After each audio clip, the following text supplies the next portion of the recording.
Hello, everyone, and thank you for being a part of our first National Alzheimer's Buddies virtual symposium.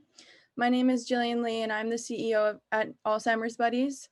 National Alzheimer's Buddies is a nonprofit that seeks to alleviate the social and emotional challenges that stem from Alzheimer's disease through building friendships with college volunteers who regularly visit buddies. We believe that the resident-volunteer connection serves the purpose of engaging the residents and enabling them to overcome the daily social challenges of Alzheimer's disease. Today's symposium will consist of 2 keynote speakers, 1 family testimonial, and 2 panel discussions that look at the effects of COVID-19 and the racial and socioeconomic effects on dementia care. After each discussion, there will be time for a live Q&A, so if you have questions, please write them in the chat. We will start off today with special guest Lauren Rogan. Lauren Miller Rogan is a screenwriter, director, producer, and philanthropist whose life has been touched many times over by Alzheimer's. After Lauren's mother was diagnosed with early onset Alzheimer's disease in 2012, at just 55 years old, Lauren co-founded Hilarity for Charity, a national nonprofit organization whose mission is to care for families facing the disease, educate young people about living a brain-healthy life, and activate the next generation of Alzheimer's advocates. It is my pleasure to introduce Lauren Rogan. Hello. Thank you so much for having me. I'm hoping this is working. I think it is. I am so happy to be here because honestly, I'm just so blown away and so grateful for all the work that you do. It is just such a truly wonderful thing to connect with people living with dementia. And like I said, I'm just so inspired by it, and I'm just thrilled to be here. In our work about with Alzheimer's, I often am reminded of a lesson that I learned in the summer of 1999 when I worked at the Gap before I started college. It was sort of to answer a question that you had to say no to with, well, here's what I can do. So it was, well, I'm out of these jeans, but what I can do is check another store, or I can find them in another color. And that's sort of how I've approached Alzheimer's disease. Well, I can't save my mom. I couldn't save my mom, but here's what I can do. And I think that that's so much a part of what you're doing, which is taking an active role in changing people's lives today. You keep people company and reduce the risk of isolation, and you build an understanding and an empathy for people with the disease and also for caregivers. And you're also learning how to take care of your brains, because it is possible to do that. And it's amazing and it's impactful. And again, I just thank you for the amazing work that you do. I'll tell you a bit about me and my work and sort of what has brought me here today. Unfortunately, Alzheimer's is a part of my life as long as I can remember.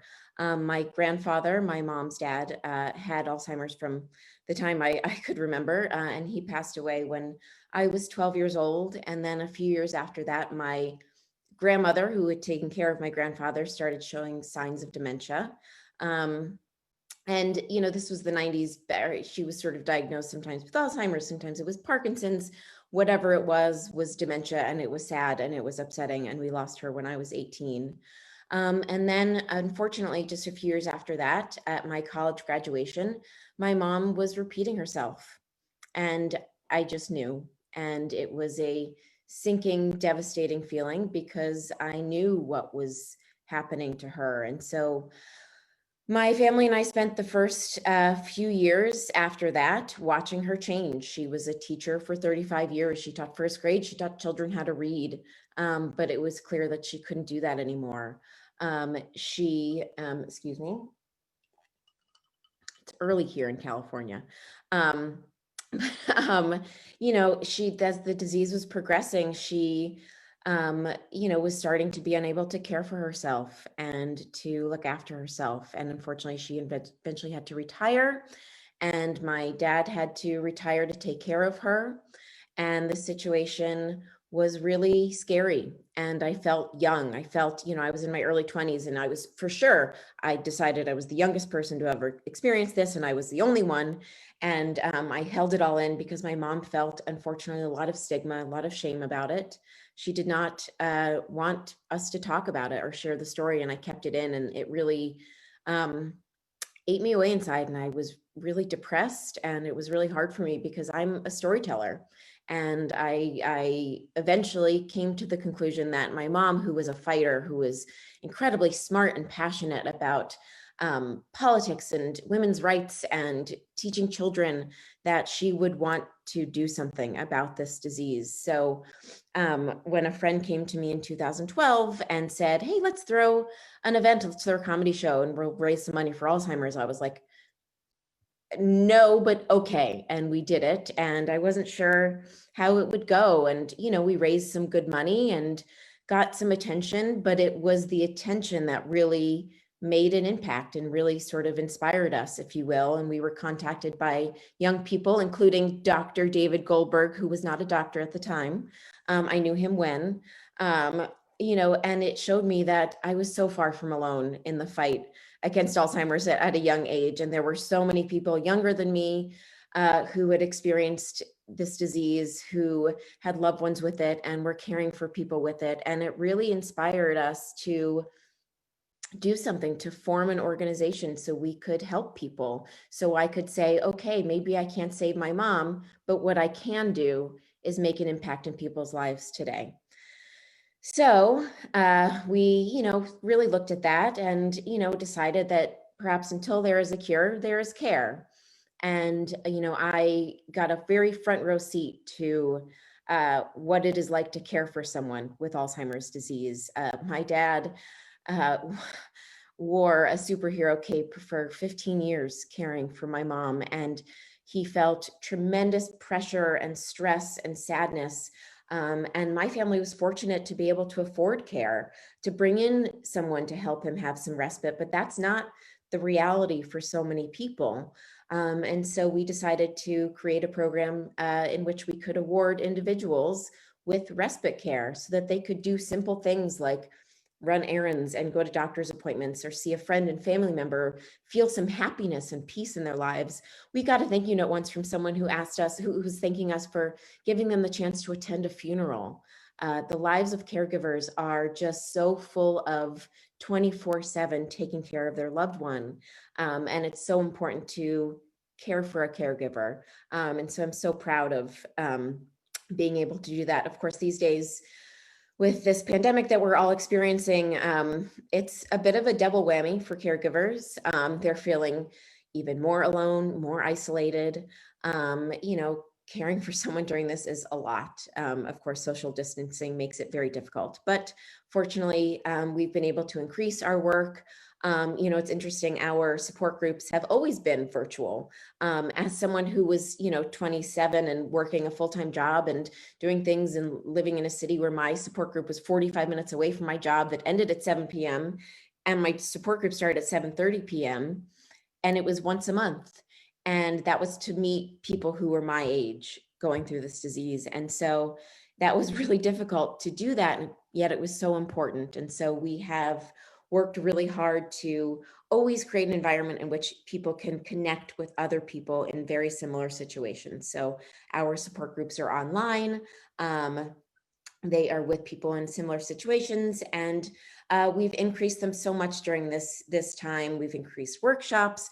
We've done some workshops on mindfulness and music therapy and improv, and some cooking things. If anyone follows us on social media, Seth and I have done some disastrous cooking lessons with people. They're hilarious, but also maybe fun, and the recipe was delicious.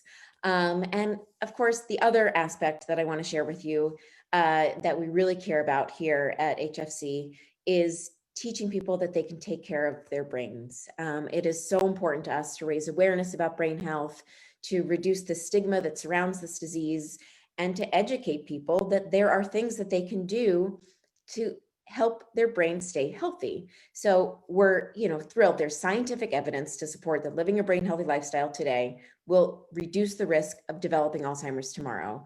Science tells us that 1 in 3 cases of Alzheimer's may be prevented by living a brain healthy life. And we know that Alzheimer's starts to develop in the brain up to 20 to 30 years before the onset of symptoms. So we should start today. There is no better time. And so we've made it a focus of ours to educate people, especially young people, about brain healthy lifestyle habits. And I'm so excited to announce that we are building an education platform to reach young people and to everyone, to teach them about living a brain healthy lifestyle. It'll be online next year. It'll be kind of a one-stop shop to teach people how to take care of their brains. But to give you a little preview, if you want to start today, you need to take care of your cognitive fitness. You need to learn new hobbies, read new things, experience new experiences. You want to take care of your emotional well-being. Try some meditating. Right now, if you give a donation to HFC, you'll get a membership to Headspace to get started. Of course, nutrition. Look, food is good. This pandemic, I've eaten a lot of macaroni and cheese and cookies, but it's important to limit that stuff. Limit your sugar. Physical exercise. Move your body. Find what you enjoy. Find what you like to do. And then, of course, sleep. It's so hard. You know, I remember being a young person staying up late, but it's important to figure out what you can do to get better sleep. So thank you again for having me. Your work is so incredible.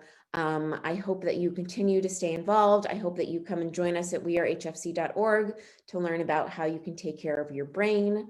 And next, I'm going to share with you a snippet of a video that we of our cutting edge prevention and brain health education coursework. It's what we developed with Dr. Richard Isaacson and New York Presbyterian, Weill Cornell, and was recently recognized at the Alzheimer's Association International Conference. And it's a little preview of what will be on our site in the coming months. Again, thank you so much for having me. Thank you so much for what you do. I will continue to be inspired by what you do, and together we will change the course of this disease. Thank you.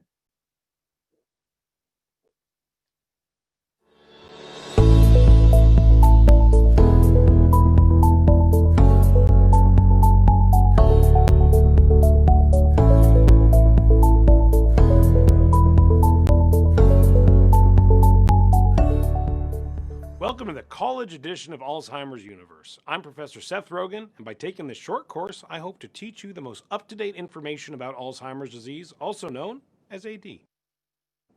Stick with me and you'll soon understand how this common condition is actually a younger person's disease, and learn about the steps you and your family members and friends can take today to maintain a healthy brain. Doctors believe that steps can be taken to promote brain health should start as early as possible and be maintained throughout our lives. Whether you're a college partier or a university scholar, right now is the best time for you to take this course. More and more research is confirming that your decisions now will lead to a healthier brain later. After all, it's not just about living longer, it's about living better, and there is no better way to live than with a healthy brain. Before we discuss the actions you can take right now to protect against AD, it is important to explain what AD is, review a few statistics, introduce the risk factors of AD, and talk about the ways to recognize the disease. Over 44 million people in the world are currently living with Alzheimer's. By the year 2050, when you're almost 50 years old and I'm the next president, the number of individuals with AD is expected to reach a whopping 135 million.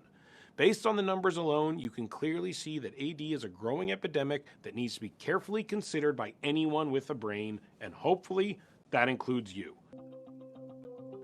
And by increasing awareness, we can make significant strides towards our ultimate goal of Alzheimer's prevention. Now that you understand the impact of this disease, you may be wondering, what exactly is Alzheimer's disease? Alzheimer's is the most common neurodegenerative disorder in the world. The word neurodegenerative can be better understood by looking at the first 5 letters neuro, referring to the brain, and then degenerative, which means that we can expect the condition to degenerate or worsen over time. Alzheimer's changes the way people think, feel, process information, remember things, and behave. Over time, Alzheimer's can destroy the brain's ability to function. This later stage is called Alzheimer's disease dementia. Normal daily activities like eating, bathing, and getting dressed can become impossible without the help of other people. And people start experiencing significant memory loss, personality changes, and worsened language and thinking skills. Let's see if you were paying attention. Here's a quick quiz question. What kind of disorder is Alzheimer's disease? Digestive, neurologic, respiratory, cardiovascular. There are certain characteristics or behaviors that may increase our chances of developing AD as we get older. These are called risk factors. Some risk factors for AD include increased age, family history of the disease, and genetics. These are risk factors that can't be changed, so we call them non-modifiable. However, it's okay. We're not completely screwed. We also have risk factors that are considered modifiable, meaning we can change our behavior to reduce our chances of developing the disease. We can stop smoking, cigarettes, exercise regularly, and stay busy with social and intellectual activities. We protect our heads by wearing a helmet while cycling, and we maintain a brain-healthy diet. Here's the cool part. Right now is the best time for you to start protecting your brain against AD. For college students, the most important modifiable risk factor is years of education and continued intellectual activity. So stop sleeping in, think about grad school, and go get educated. Let's try another quiz question. Which of the following risk factors is considered modifiable? Exercise, genetics, family history of Alzheimer's, age. How do we know if someone has Alzheimer's? The current way of diagnosing AD primarily involves brain scans and memory tests. Doctors may look at images from two types of brain scans called CT or CAT scans, meow, and MRI or magnetic resonance imaging scans. Whoa, that was a mouthful. And PET scans, which stands for something long and even more complicated than MRI scans, so I'm not even going to try. As for the memory tests, lower than expected test scores may also be an important clue. And for one final quiz question, which of the following is one of the most current methods doctors use to check for the development of Alzheimer's? Strep test, muscle strength test, eye exam, brain scans.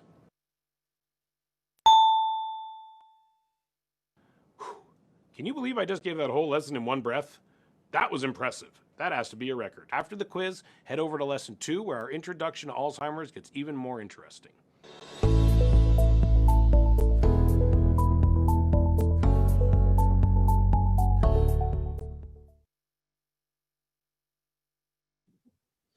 So thank you, Lauren. That is just a little preview of their coursework. So if anybody's interested, feel free to head over to the website for more.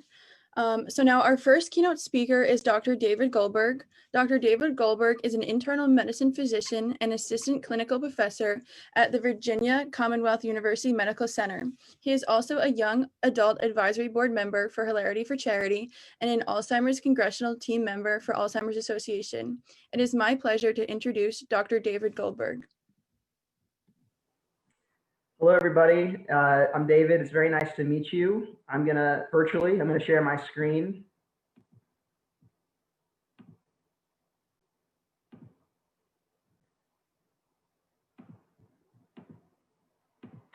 All right. So today I'm going to talk about my journey as an Alzheimer's advocate. To start, I have no financial disclosures, and the views that I'm going to be talking about today are mine alone and don't reflect my employer, VCU Health. So the goals of today's talk is to show how I became involved with Alzheimer's advocacy, to express the importance of having young adults involved like yourselves, and discuss the challenges that people living with Alzheimer's and the caregivers face in a hospital setting during the COVID-19 pandemic. So my personal connection to Alzheimer's begins with my grandfather, who passed away from complications of Alzheimer's in 2010. Other connections are my friends whose parents have early onset Alzheimer's, and my patients.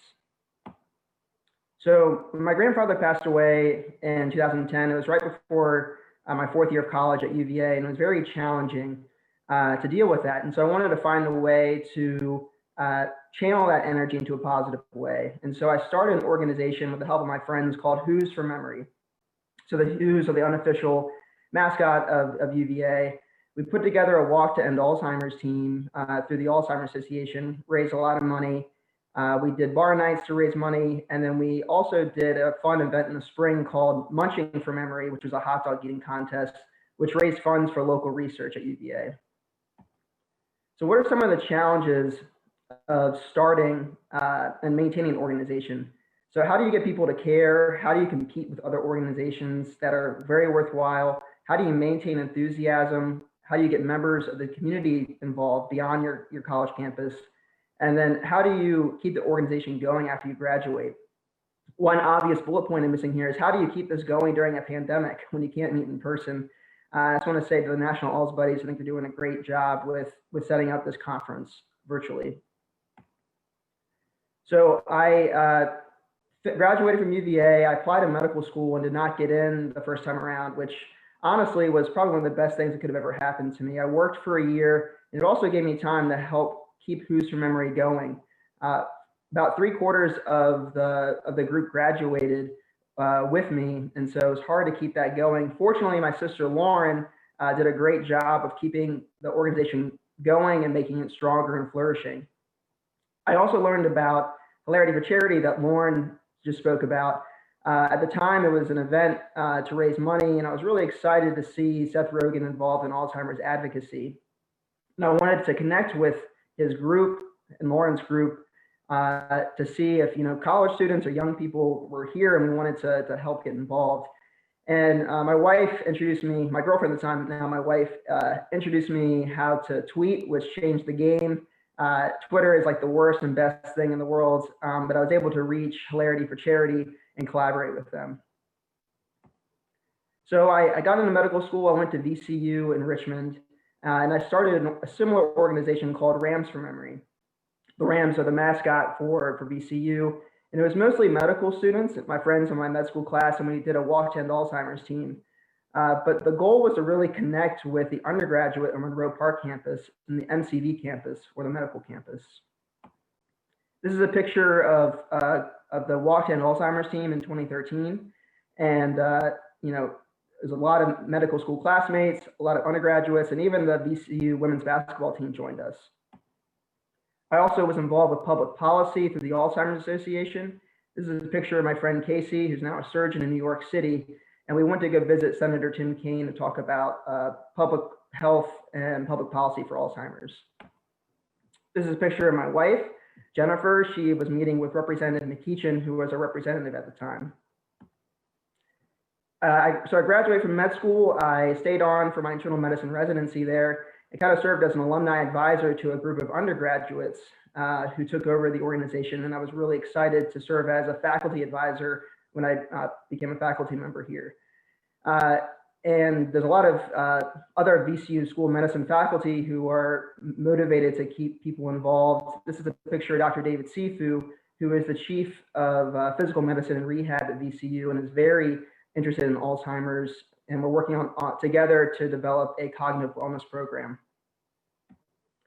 So now I'm going to switch gears and talk about what I do now as a hospitalist and taking care of patients who have dementia and who have COVID-19. And so what's a hospitalist? A lot of people don't know what that is. And so what I tell people is I'm pretty much your primary care doctor when you're admitted to the hospital for a medical problem. So if you have pneumonia, whether that's COVID-19 or bacterial pneumonia, if you have a heart failure exacerbation, if you have pancreatitis, anything that's really non-surgical, you'll be admitted to hospital medicine. And so this, my definition isn't as eloquent as the Society of Hospital Medicines, which is listed here. So before I get started, I want to share about an article that I read was really striking from Politico that was written in September that showed that deaths attributed to Alzheimer's disease and dementia rose to more than 20% above normal over the summer, which is a staggering figure that won't factor into the official count of coronavirus deaths. It's already done. And so, that's not just from deaths from COVID. And so where do these come from? Increased isolation and stress during lockdown, lapses in nursing home care, and missed COVID-19 diagnosis. And so what makes it more challenging with dementia and COVID? So from the CDC, older adults with underlying illnesses are at higher risk for severe illness from COVID-19. And people living with dementia are more likely to have these chronic illnesses, which increase the risk for severe illness. And I saw that early in the pandemic. I took care of several patients with dementia who unfortunately did not do well. And so hospitalizations, even before COVID, are such a challenging place for people living with dementia. So you're in an unfamiliar environment, you're away from your family, you're not feeling well, which is why you're admitted. Nurses are coming in to check your vitals, to draw blood, you're being woken up, your hours are all off, so you're really at high risk for delirium. And now with the pandemic, especially early on when there was visitor restrictions, taking away the opportunity to have family to come help reduce that risk of delirium and to provide comfort, made it really difficult. And now, fortunately, there are less visitor restrictions. And so some advice that I try to share with my colleagues in hospital medicine is, how do you care for someone who's admitted with dementia?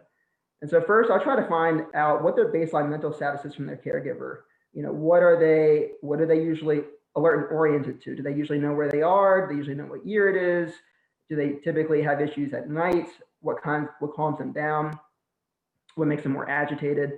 And I try to call every day if I can, but it's really hard when the hospital gets full, but I like to keep them updated.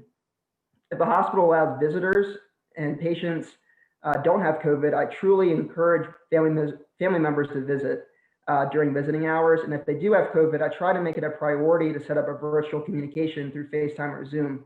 It makes a huge difference for that person living with dementia to be able to hear the voice or see the face of their loved ones. And I feel like I have to mention this, and this is going to be talked about by experts later on in this in the symposium. But health disparities are real, and it's a problem with many chronic conditions, including Alzheimer's. Blacks are twice as likely compared to whites to develop Alzheimer's. The Latinx population is 1.5 times as likely to develop Alzheimer's. It's not entirely clear why, but likely from increased risk factors like high blood pressure, diabetes, heart disease, and other chronic conditions, which in turn are probably worsened by social determinants of health. So, for example, where are people living? Do they have a safe place to live? Do they have a safe place to exercise? Do they have access to nutritious food? Do they have access to health care? And COVID-19 has disproportionately affected the Black and Latinx population. This is a slide from the CDC. This is from August. It needs to be updated, but shows that compared to whites, Blacks are over 2.5 times more likely to have COVID, or over 4.5 times more likely to be hospitalized because of COVID, and twice as likely to die from COVID. And so some take-home points I want to share are that advocacy is a marathon. It's not a sprint. I started, as a young college student who was trying to get into medical school, who wanted to make a difference with Alzheimer's, and all the way to now as an attending, there's still so much I want to do. And so I encourage you to keep doing what you're doing. And it's a marathon. COVID-19 has further revealed the challenges of dementia. And when when COVID-19 is under control, and hopefully with the good news of the vaccine will pan out, and hopefully there is an end in sight, dementia is still going to be there. And I hope we can have some positive from this and show that public health matters and dementia is a public health crisis that we have to address. And again, that you as a young advocate will play a major role in ending this disease. And I'm going to close with a picture of my favorite young Alzheimer's advocate. This is Goliath, my puppy. He's 6 months old in this picture. He's 8 months old now, and he helped me with an Us Against Alzheimer's video that we did. So I encourage you to get your pets involved. I know Lauren Miller Rogan's dog, Zelda, is a fierce Alzheimer's advocate as well. And so I encourage you to join, to get involved with Us Against Alzheimer's, to get involved with Hilarity for Charity or HFC and through the Alzheimer's Association, and keep doing what you're doing with Alz Buddies. And if you have any questions, please feel free to email me at david.goldberg@bcuhealth.org. Thank you. Thank you so much, Dr. David Goldberg. We do have a few questions from the chat that I would love to ask. The first one is there anything you are optimistic about regarding COVID care and dementia? So I think now that the visitor restriction, at least at our hospital, has been relaxed, I'm encouraged that people are still. I think it just shows how important family is and the caregiver is to taking care of somebody, especially in a hospitalized setting. And I hope that continues after COVID is done, because the caregiver is a very valuable resource to the physicians who are taking care of the patient, but also for the patient themselves. They know the patient better than anybody else. And so I hope that we as healthcare providers realize the importance of the caregiver. And then just another quick question. This woman or this person was wondering, what do you have to say about entering a memory care residency during this time? Are there any tips to help in making the decision or making it stressless experience? That's a really tough question. You know, it's hard. You know, there are points where it's hard for caregivers to care for somebody at home. I would just, you know, I don't work in a nursing home, so I don't have or a care facility. So but for what advice I can give is to, if you are looking into those places, find out, you know, what they do to keep people safe. Are there visitor hours? You know, what are they doing to prepare, you know, for COVID and everything? But that's a really challenging question. But I hope that I would reach out to your primary care doctor, just kind of to have these discussions and like tour the facility if possible, to see if what you think of it. So I'm sorry I couldn't answer that better. No worries. Well, thank you so much for being willing to speak today. We really appreciate it. And now we're going to move on to our first panel discussion, which is talking about COVID-19 and its impacts on dementia care. We will have our three panelists discuss themselves briefly and their experience with COVID-19 and dementia care. Questions were sent in, but please continue to use the live Q&A button to have your questions answered. So if the panelists now would like to introduce themselves and tell us a little bit about yourself and your role. I guess, do you want us to go from the way we're listed here? Sure. Okay, thanks. So I'm Charlie DeCarli. I am a clinical neurologist and the director of the UC Davis Alzheimer's Disease Center. And I just want to start by saying how absolutely wonderful I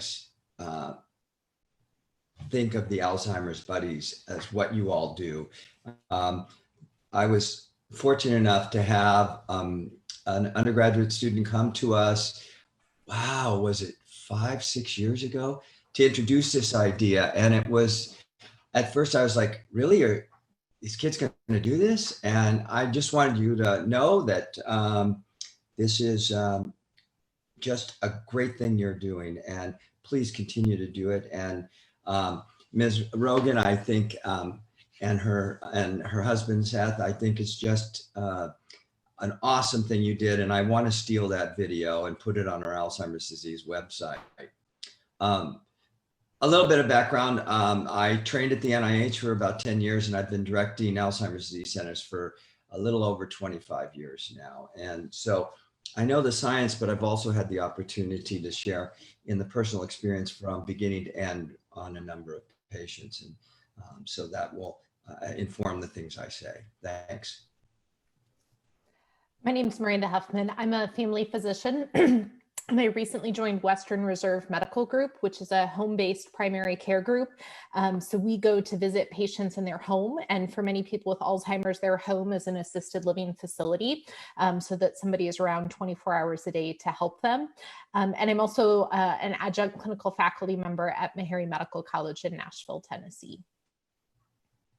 And I'm Dan Purdom. I'm a family physician and geriatrician at the University of Missouri in Kansas City. I'm primarily focused on outpatient treatment of geriatric patients. I do work in a long-term care facility as well as working with community dwelling elderly. And I think this is an extremely timely discussion because COVID has impacted our families dramatically in ways that we probably never imagined. So I'm very appreciative that you're doing this today.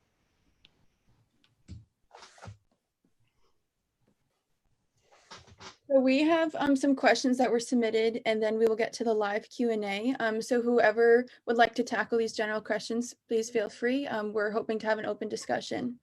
So what are some of the acute challenges caretakers, Alzheimer's patients, and facilities have faced during the COVID-19 pandemic? I would say isolation is a huge, it just hands down. Lauren Rogan pointed that out, and I think she's absolutely right. Isolation of the person who's suffering with Alzheimer's disease and their loved ones, and the stress that that creates. I would also add that for individuals that are living in a facility, there is also the stress of their professional caregivers, their nurses' aides, the physicians. They're exhausted. If any of you have a job where you're required to wear a mask for your entire day, it's physically exhausting. It's mentally exhausting. You can't communicate. You can't drink water. It just gets very, very hard. And then, the other thing is with that isolation, so much of the work that we do around Alzheimer's is providing people with an environment that helps them to stay well. And isolation is the exact opposite of that. So the patients are having more behaviors. They're more difficult to control. So then they're getting additional pharmacological treatment, additional medications, which have much more risk than the behavioral things that we're doing. Yeah, that's a really good point. Yeah, so we see a couple of things. One is in our outpatient setting is that we too are seeing the isolation, and that is really, really difficult. We are not only are the caregivers there, but the normal support systems that would be wrapped around them when they're doing home care have started to sort of peel away. Something as simple as Meals on Wheels, where you're able to provide nutrition to the family in their setting. A lot of those volunteers are older citizens, and early in the pandemic, they've had to withdraw from that volunteer service. And so there are many fewer volunteers able to provide meals to these families. By the same token, many times we try to add home health services for these folks in the community, and home health agencies are having a very difficult time staffing those facilities. In the long-term care, in the nursing homes, in the beginning, it really was just kind of chaos. I'm amazed by how hard people have worked to try to get through this. I think it's been really remarkable. But what we ended up doing in the nursing home was really isolating people. So instead of having congregate dining where everybody got a chance to socialize and over meals and things like that, patients were eating their meals in their rooms. We're sort of podding our groups in the long-term care now, so there's some socialization. Family members still in our facility can't have direct contact visits. They can still come in and visit, but that isolation within the facility has been really difficult. And so, our recreational therapy people, our physical therapy people, our speech therapists have all had to figure out new strategies and new approaches for providing care in long-term care facilities. So it's been a struggle. I'm amazed, and I can't honor enough the work that so many people are doing through this pandemic, but there's no way to sugarcoat it. It's been tough. It's been really tough. And I think the key that we focus on is caregiver stress, because if the caregiver goes down, that dementia patient is not going to stay in the home, and they are not going to stay in the community. And so anything we can do, any services we can wrap around those folks, we certainly try to do that. So now I'm going to ask a live Q&A question that came in. How do you envision this recent wave of COVID will impact individuals with dementia? What are some of the major lessons that providers have learned since the start of the pandemic in March? I would hope. I mean, one of the things about COVID is it's so overwhelming to our society, but as was noted earlier, it expresses vulnerabilities. And this is really showing how vulnerable our community care programs are to any little perturbation. Now, COVID is not a little perturbation, but it brings out the problems that we have to face, and that would eventually, if we don't have a cure for Alzheimer's disease and associated dementias, this is going to continue to worsen. COVID expressed the stresses in the system, but those stresses will return if more and more people develop this disease. And so I will be hopeful for you all younger folks to be active, and I think you all are, to go beyond just what you're doing, but to be, I apologize if this, but to be political. Be political. Support our healthcare system. Make it more accessible. It's the only thing that we can do to change the conditions and to make it more accessible and to support those people who are caregiving. I can't stress more that it really takes a toll, particularly if you're what's called in the sandwich generation, where you have your own children and your parents are dementing. It's a really, really challenging situation, and we need support. And so I would say that's the biggest lesson that COVID gave to me. Mm-hmm. I will say that early in the pandemic, we did not have pharmacological treatments to offer patients. And so, patients that were older with multiple complex medical problems died. And that's, you saw in the early outbreaks in Seattle that they had such a high mortality rate because of the patients that were infected. So the good news is that science has really come a long way in a very short period of time. And we now have treatments that are actually pretty effective for COVID. And so that is really driving the mortality rate down. The problem is we are now going to have much more morbidity. And so people that have been community dwelling, people that have been able to be pretty independent are going to get sick, and they're not going to bounce back. As we get older, we're much more likely to bounce back. And so I think the individuals with, early Alzheimer's dementia who probably could have stayed independent for another year or two are going to end up in facilities much more quickly and going to have a much steeper decline after they get COVID. They'll survive, which is great for their family to be able to get that time at all, but it won't be as much quality time as they would have had. Totally agree. Yeah. The other thing I think that's been really successful for us is we've very quickly moved to remote technology. We're doing a lot more video visits that allow us to maintain contact and assess these patients in their home. When we, rather than doing home visits, we're able to make those contacts. We're able to do some remote monitoring of their physical status. We hope that will get better. And I think that's been one of the real eye-opening things with this pandemic is how much can we do remotely? I mean, we do medical assessments on people on the space station, but we can't seem to do that on the people who are down the block. And so I think that's a part of this that is going to be something that we grow coming out of this pandemic. And this has really been a stimulus for that. Perfect. So now we're just going to move on to another live Q&A question. This woman says, hello, I work at the Rhode Island Department of Health. Currently, there's not a lot of federal funding supporting Alzheimer's programs and resources. Are you encouraged that there will be more funding for evidence-based programs in the near future nationwide?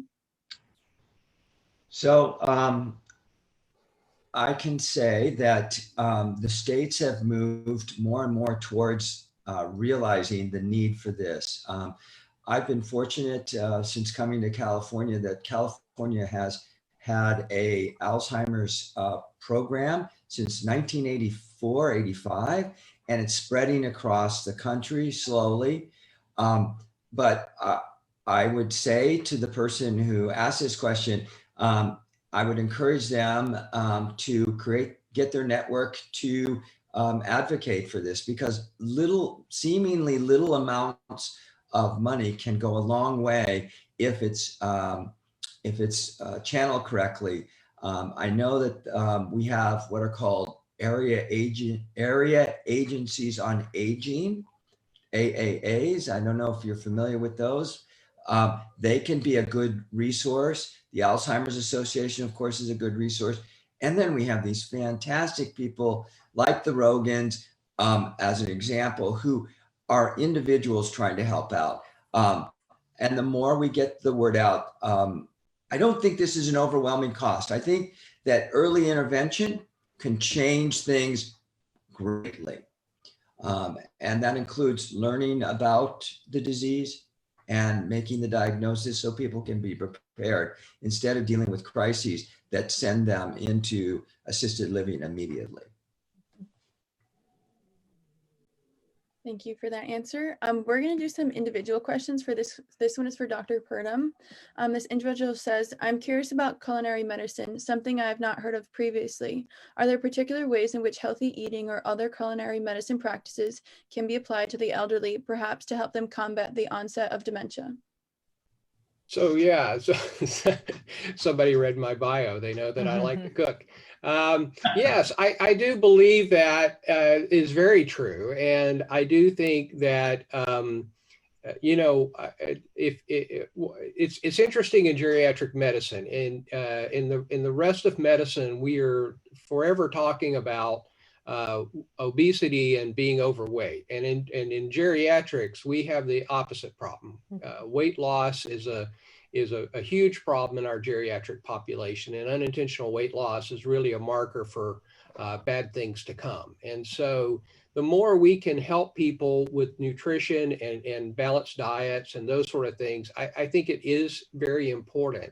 The other thing that I'm trying to focus on a little bit is the whole concept of everyone having, you know, sort of basic culinary skills. What we see too often in these households is, you know, there's maybe traditionally the wife has done all the cooking, and they have a major event. They have a stroke or some other, or they develop Alzheimer's or some other impairment. Well, then the nutrition of that nuclear family really just starts to fall apart. They, you know, they're making do with microwave dinners if they're lucky, and those sort of things. And so making sure that we support and sustain those folks in their homes, it's really important. In long-term care, you know, we moved several years ago to congregate dining with sort of in our facility, it's kind of buffet dining because, you know, people are in the room with the food, they have all the smell, it stimulates their appetite. They have to use their brain because they have to make a choice about what they want off the menu that day. And so I think there are a lot of ways that we can integrate nutrition and some of the dietary education that we do with our elderly.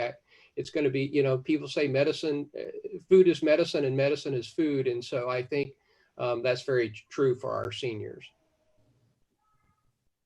Dr. Huffman, we have an individual question.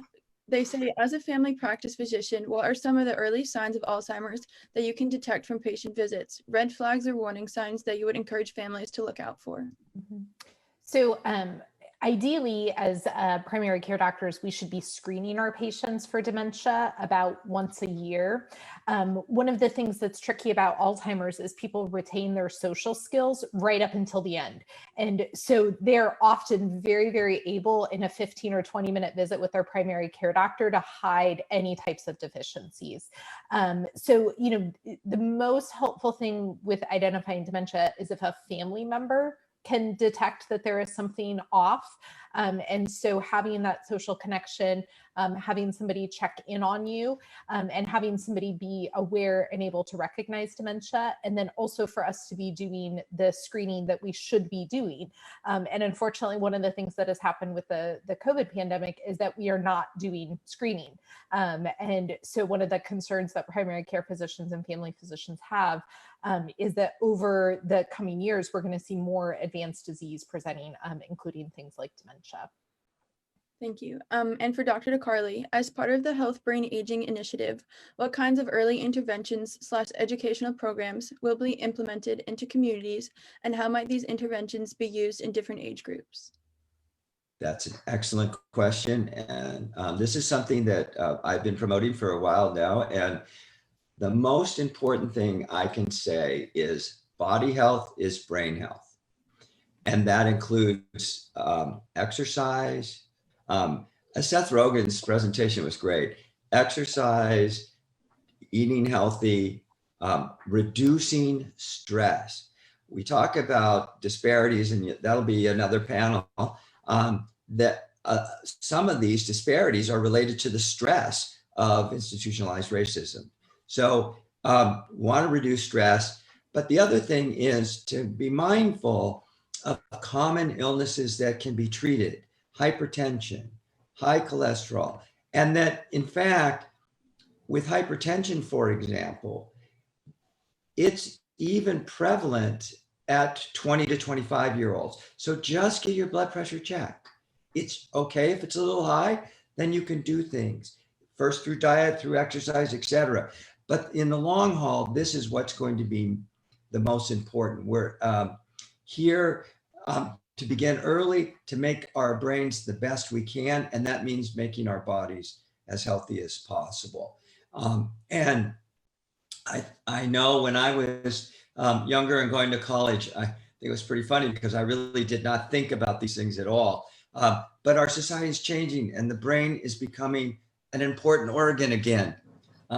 So it's just mindful to take the best care of your body so that your brain can be as healthy. And these things are going to be, are being spread out nationally. So there's a simple thing called Life Simple 7. I'd ask anybody to look that up. And that this sort of encapsulates 7 things you can do to keep your brain and your body healthy. Thank you for those answers. This is another live question. In warmer weather communities, why have the nursing homes not allowed social distancing meetings? I will say that the facilities that I work at were, they're in Ohio. And so they, in the summer months they were, and that's one of their concerns, is that now that it's less pleasant to be outside, that the one way that they felt safe with their residents having visitors is now gone. I think one of the things, I think people are trying to help with family members to connect with their loved ones in these nursing homes. Remember, early in this pandemic, I mean, when you looked at the pictures coming out of Washington, I mean, it was horrific. And what was coming out of Florida as well in the long-term care facilities. I can tell you, as somebody who works in a long-term care facility every day, COVID is terrifying. When you have a positive case in the nursing home, people are very frightened by that. And so I think early on, the solution was just to lock everything down, try to keep this at bay as much as we can. The problem is for our patients, particularly our dementia patients, our Alzheimer's patients, is that social isolation, they really start to go downhill.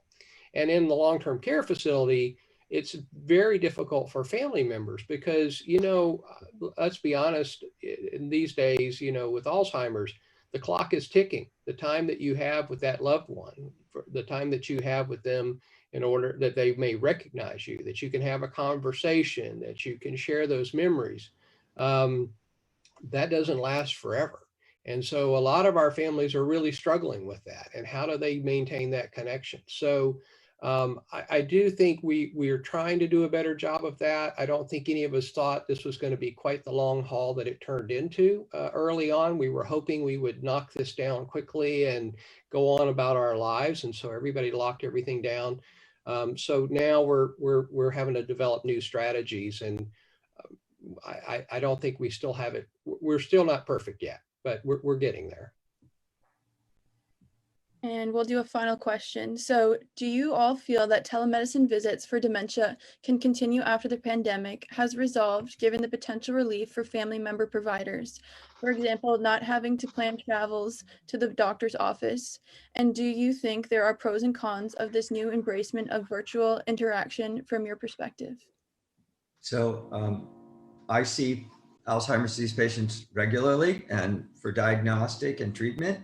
And I can say that my take home lesson from this is that there is a real role for video conferencing if we can do it, if they have the resources.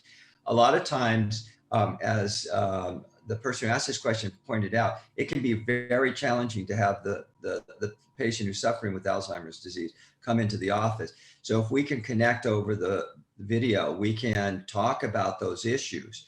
And it's huge. And I would say that I would guess about a third of after the diagnosis, after I've seen them, made the diagnosis, done the diagnostic testing, et cetera, that I can do a very good job of maintaining their care virtually almost all the time. And from time to time, then asking them to come in to verify something that they may be troubled with. I think it's a boon if we can continue this. It will only be helpful. And I think it makes it easier for me to say, okay, tell you what, let's see how this new medicine's going. Let's talk in 2 weeks. And we can do a 10, 15-minute video conference. Boom, get it done.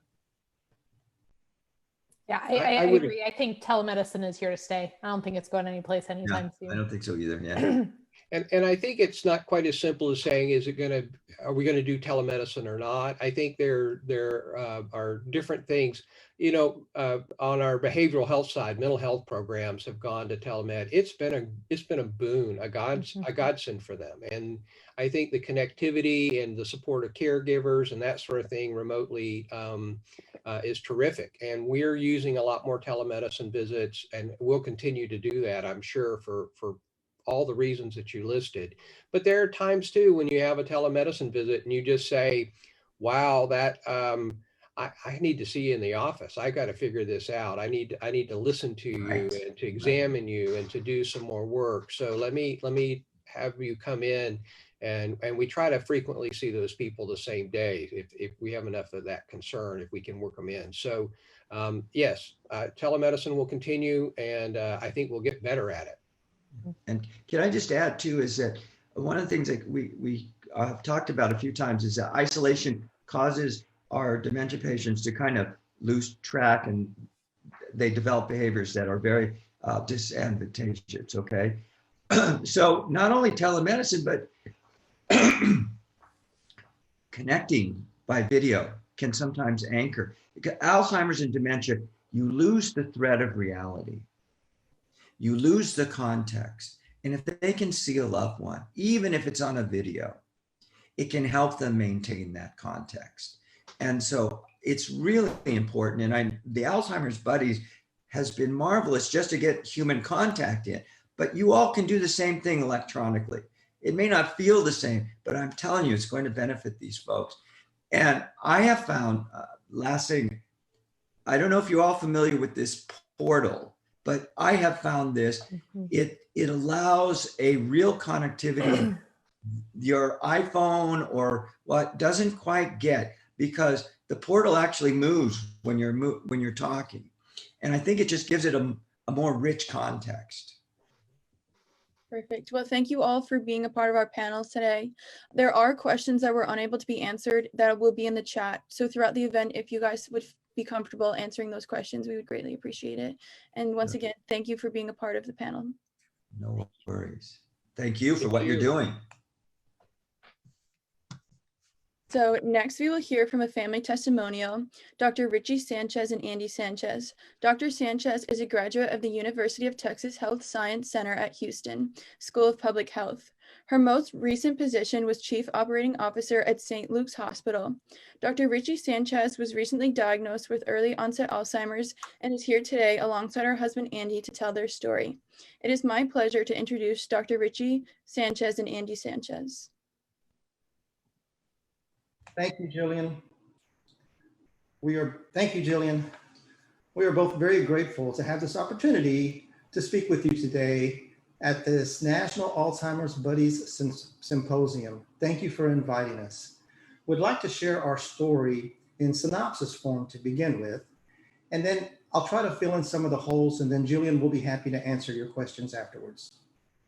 In the summer of 2018, I could sense that my short-term memory and my ability to learn new things at work were not quite the same. As the chief operating officer of a hospital that was recognized as one of the elite hospitals in the nation, I absolutely needed to be on my A game every day. However, by the fall of 2019, imaging confirmed that my wife had younger onset Alzheimer's disease, a rare form of Alzheimer's that affects adults younger than 65 and only represents about 5% of Alzheimer's patients. I was 56 at that time, and my career was over. Suddenly, our future looked very different. Our retirement was not going to be what we planned for or dreamed of. I'll admit, the diagnosis knocked me down. It knocked me down too. But getting knocked down is not defeat. Not getting up is defeat. But I'm up now. And I'm up with you. So although I no longer have an executive healthcare position, I now have an executive healthcare mission to fight for as long as I can to win the worldwide battle against Alzheimer's disease. So that's our story in a nutshell. But how did we get from the summer of 2018 to this symposium today? Well, as Ricci stated earlier, she sensed that something was not quite right in that summer. By the fall of that year, she was telling me things like, I asked a colleague a question at work today, and they said, Dr. Sanchez, we talked about that in this morning's meeting.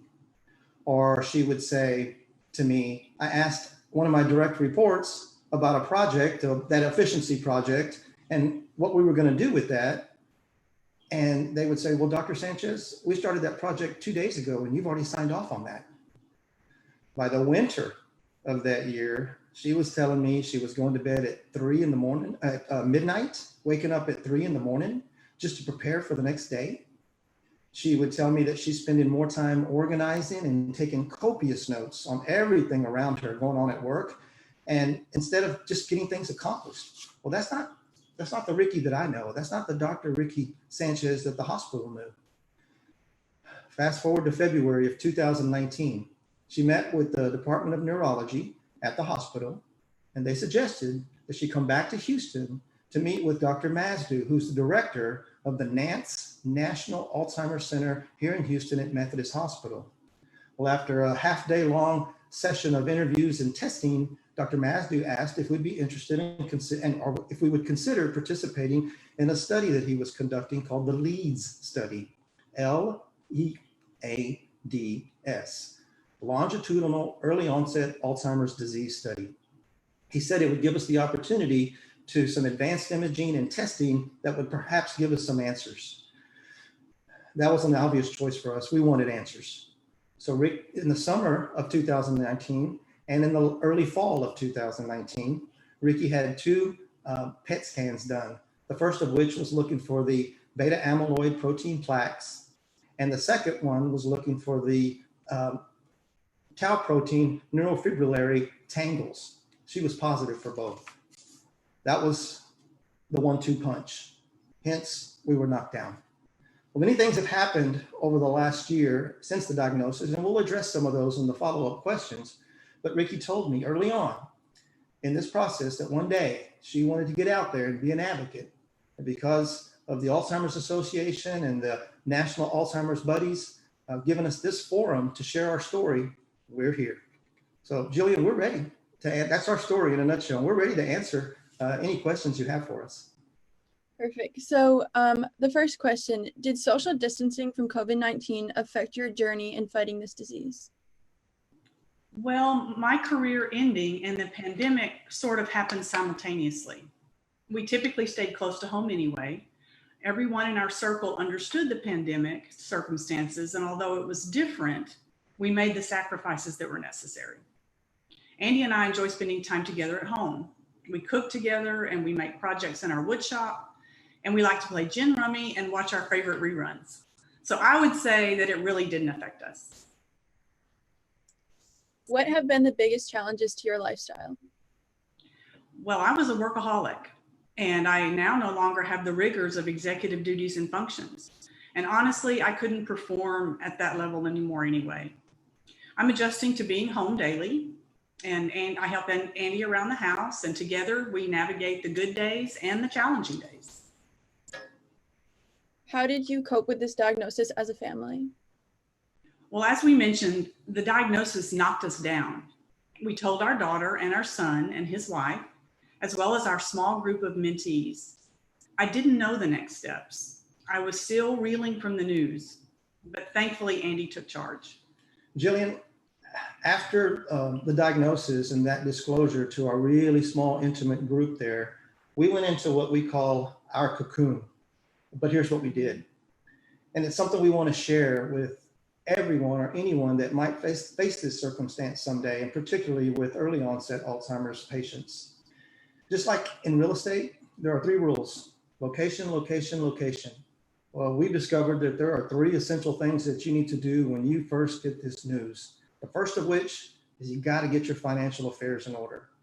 Ricci said earlier that our retirement is not the retirement we planned for or we dreamed of. Those funds are going to have to be allocated for other things now. So you've got to get your financial affairs in order. Number 2, you have to contact elder care attorneys. They will help you with your estate planning and get your final wishes in order because you don't know how quickly that might come. And thirdly, you have got to find a support group.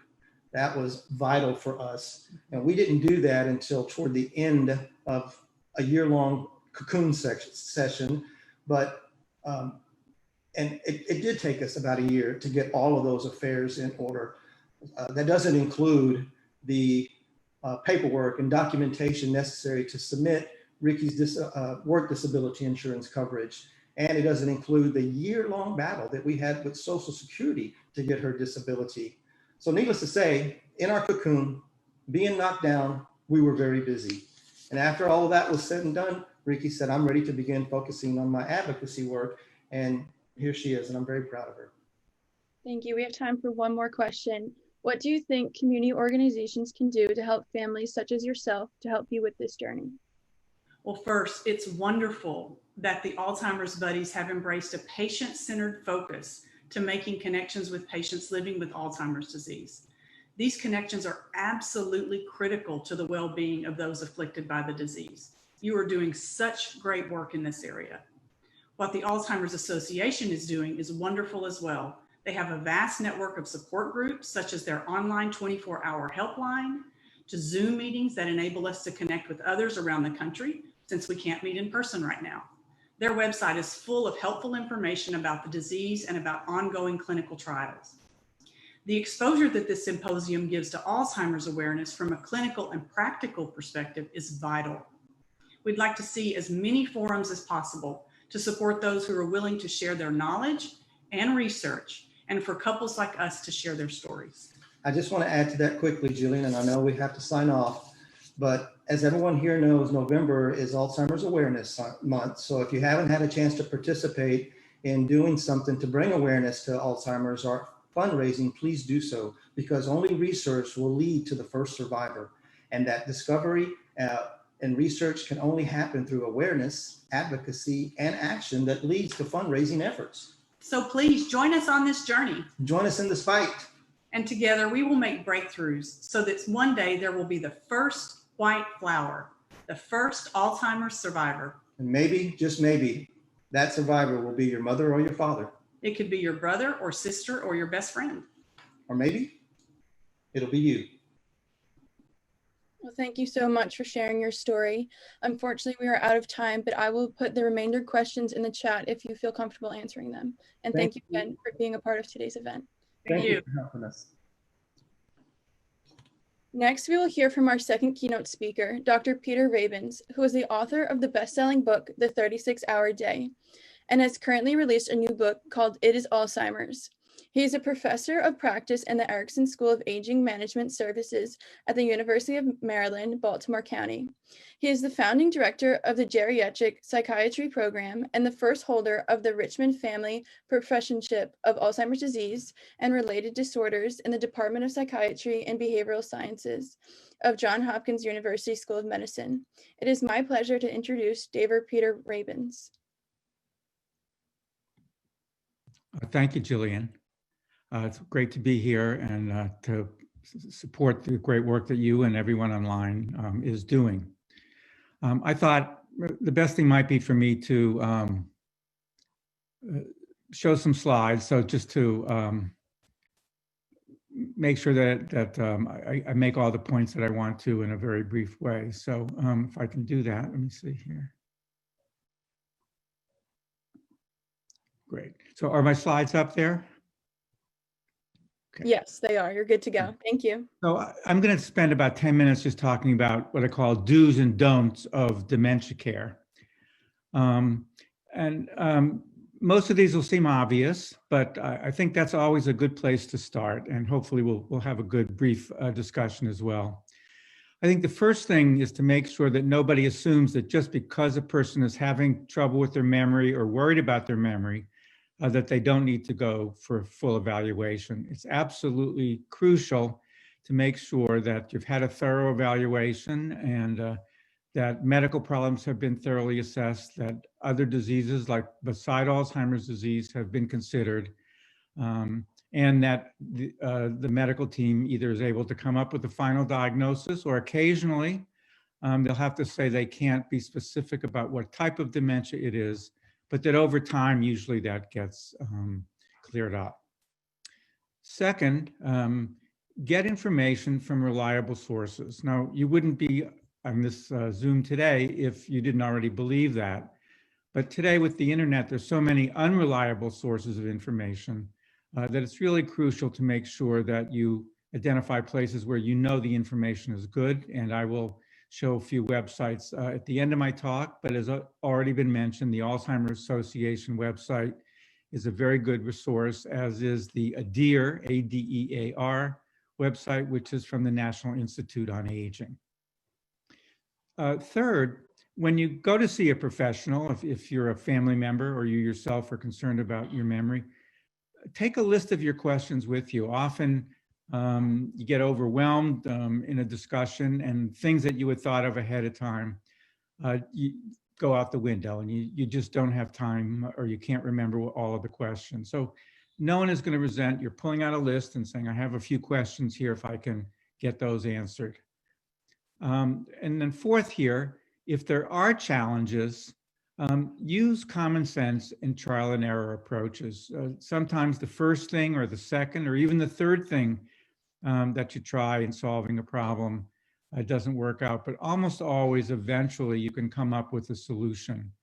One of the great things about support groups is that other people can make suggestions that you might not have thought of, and likewise the websites or reading material can also give you suggestions. Next, as was just mentioned by the Sanchez's, make sure that if you haven't already gotten your legal affairs in line, that you've done so. Now, in fact, I believe that everybody, whether you're 20, 40, 60, or 80, should have a durable power of attorney and advance directive. None of us knows that we won't get hit by a bus tomorrow, or in some manner or another, not be able to express our medical wishes. So we all should have those documents, but of course the truth is the majority of people don't. So often getting a diagnosis of dementia or Alzheimer's disease is what pushes people to do this. And it's important to do that as soon as you can, so that there's never any question about whether the forms accurately reflect your wishes. Next is, I think, one of the big challenges for people, and that is it's hard when you're a caregiver, hard to accept help from other people. And yet I believe that that's crucial, that, and I'll mention this in a second, but even though you might be the absolute best person, most knowledgeable and most caring, that accepting help and relief from friends, loved ones, and professionals is really crucial to helping not just you, but also the person with the illness. And then just two more do's here. One is almost all causes of dementia are progressive, meaning they do get worse over time. One of the reasons for being informed is you know what might be coming up in the next year or two, and you should be planning for those possibilities. If you're lucky, the negative things might not happen. But if you've already thought through or developed some plans, you're much more likely to navigate them successfully. And then finally, it's important that we don't only focus on the negatives. There are many positive things that can happen to everyone involved, and enjoy the successes and the pleasant experiences, small or large. They continue throughout the course of the disease. There are a few don'ts also that I'd just like to emphasize. First, try to be realistic. Don't have unrealistic expectations of yourself, of the treatments that are currently available, of your treatment team or living facilities, because we're only going to be disappointed even more than you need to be. Next, try not to either over or understimulate the person with dementia. Overstimulation can trigger frustration, what we call catastrophic reactions, sudden emotional outbursts in people with brain injuries of any sort, not just dementia. But understimulation is equally bad. And so we try to find that balance. Now, how do you do that? Well, if you try something and over 2 or 3 times the person becomes frustrated, that probably means it's overstimulating. If the person is by themselves most of the time, and whenever you interact with them, they become enlivened, then you know they need more stimulation. Next, for caregivers, try to avoid becoming so overwhelmed by caregiving that you harm, again, not only yourself, but the person with dementia. So, as I mentioned a few minutes ago, not only get help when it's offered or when you need it, ask for it, but make sure you're attending to your own health as a caregiver. And even though, as I said before, you might know the person with dementia better than anyone else.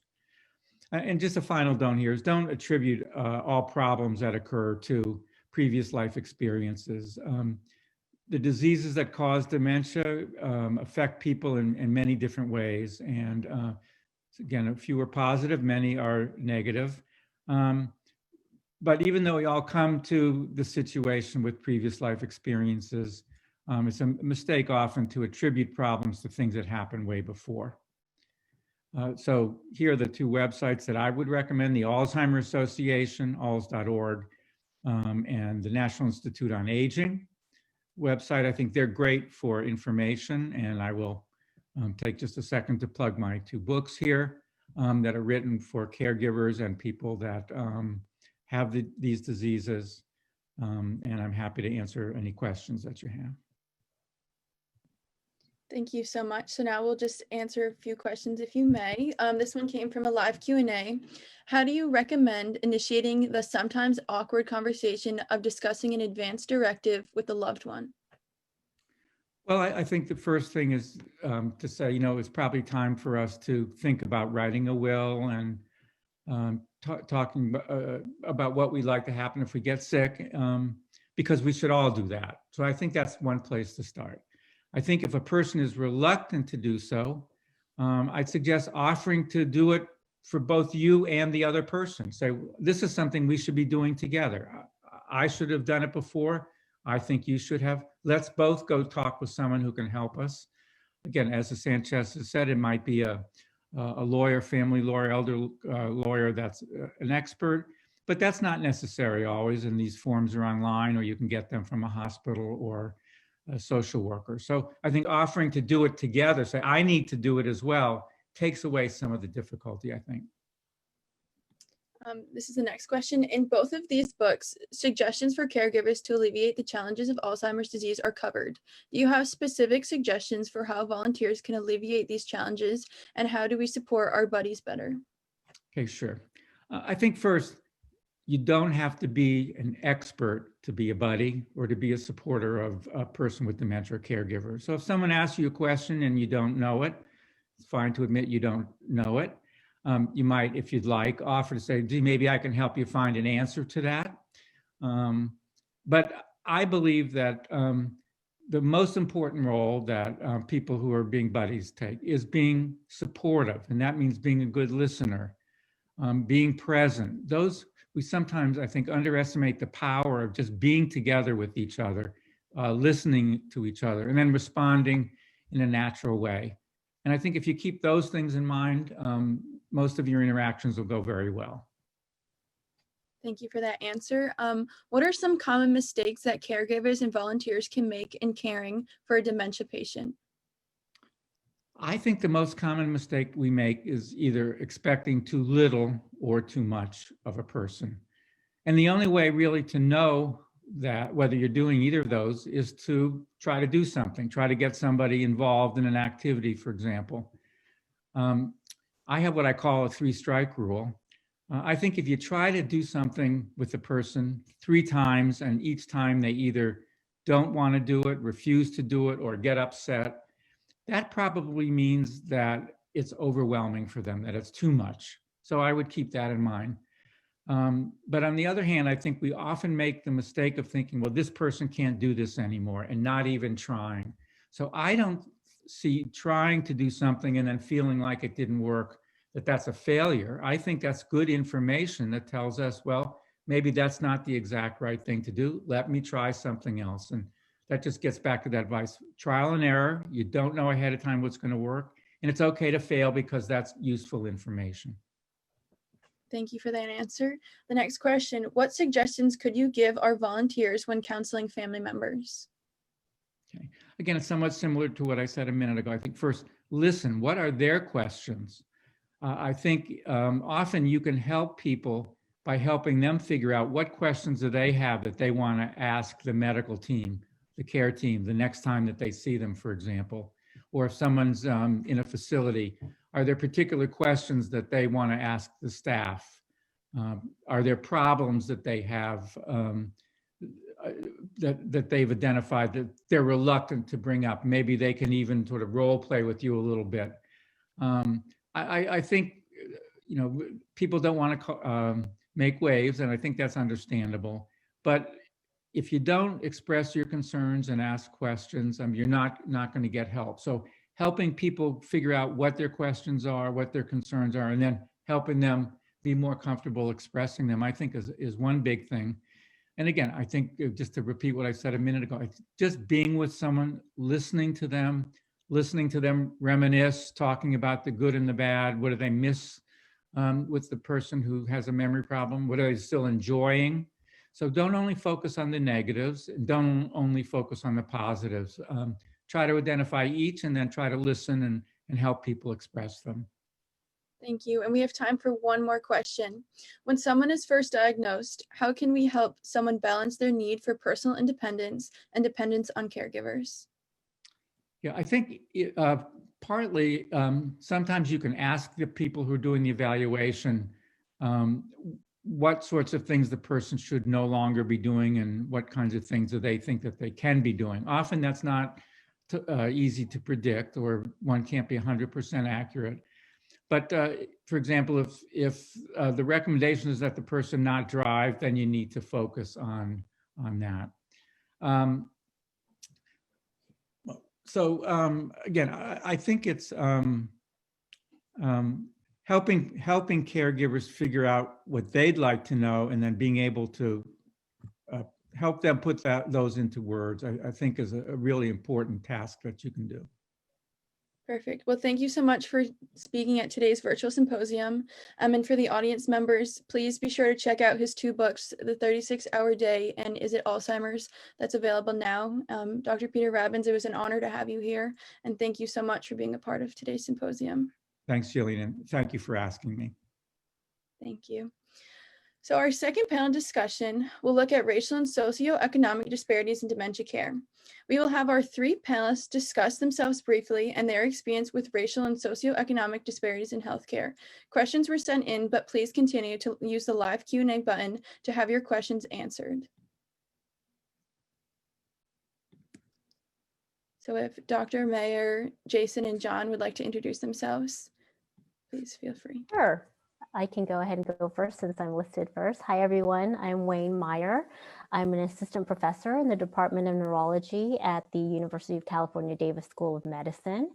And I'm actually a social psychologist by training. So my research in graduate school was looking at disparities that affect underserved groups in mental health, in mental health care utilization, particularly around Asian Americans, and what were the social cultural factors that impacted utilization in treatment. And after I graduated from the program, I became more interested in the aging population and Alzheimer's disease, and did a postdoc at UCSF, and really started to become interested in issues around Alzheimer's disease and the burden placed on communities of color. Sort of around the same time, my personal and professional life sort of collided. My mother started showing signs of Alzheimer's disease, and you know, it actually runs quite prevalently in our family. My grandmother had Alzheimer's, my uncle had it and then passed away. My aunt in Washington, D.C. has it. So once my mom started showing symptoms, I was pretty certain that, we were headed down that path. And so then I really became engaged and invested in looking at Alzheimer's, and in particular, how they affect family caregivers from underserved groups.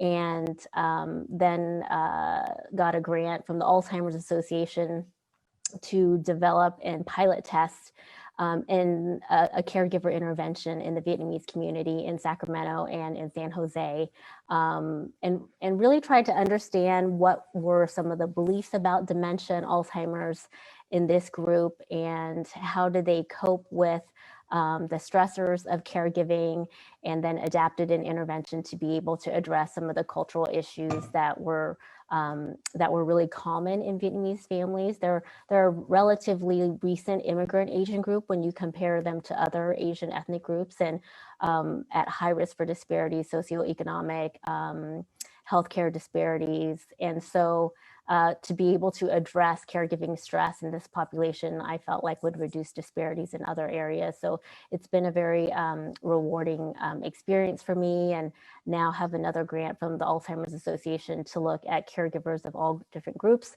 and look at how stress changes over time for caregivers, and look at how early life adversity and family support impact change in caregiver stress, as well as how that stress impacts the person with cognitive impairment. So I'm really happy to be here. Thank you so much for having me. Great, I'm happy to go next. Thanks for having me, Jason Resendez, with Us Against Alzheimer's, where I lead our Us Against Alzheimer's Center for Brain Health Equity, which we just recently launched with support from the Centers for Disease Control and Prevention. I also head our Latinos Against Alzheimer's Coalition, which is a coalition of 50 Latino serving organizations and experts, caregivers, all coming together for the first time to drive action on the disproportionate impact of Alzheimer's on the Latino community. Latinos are about 1.5 times more likely to develop Alzheimer's. We also know that among certain Latino subgroups, for example, Mexican Americans, they develop symptoms of Alzheimer's about 7 years earlier. So they're living longer with this disease that often in the Latino community goes undetected for much longer compared to non-Hispanic whites and other groups as well, experience that same delay in diagnosis, other groups of people of color. So at Us Against Alzheimer's, I lead our health equity platform, given the disproportionate impacts of Alzheimer's on people of color, particularly Latinos, African Americans, but then also, as Dr. Meyer has highlighted, other communities of color as well. So we're really focused on driving policy action to address issues like the social determinants of health that shape Alzheimer's risk and access to health services, and also research. Research access is a key issue for us, given the dismal representation of all kinds of people of color in Alzheimer's research. It's a really big issue so that we can unlock the promise of research for all communities impacted and at risk of Alzheimer's. So excited to talk a little bit more about this important issue with you and with my fellow panelists. Good afternoon. Excuse me.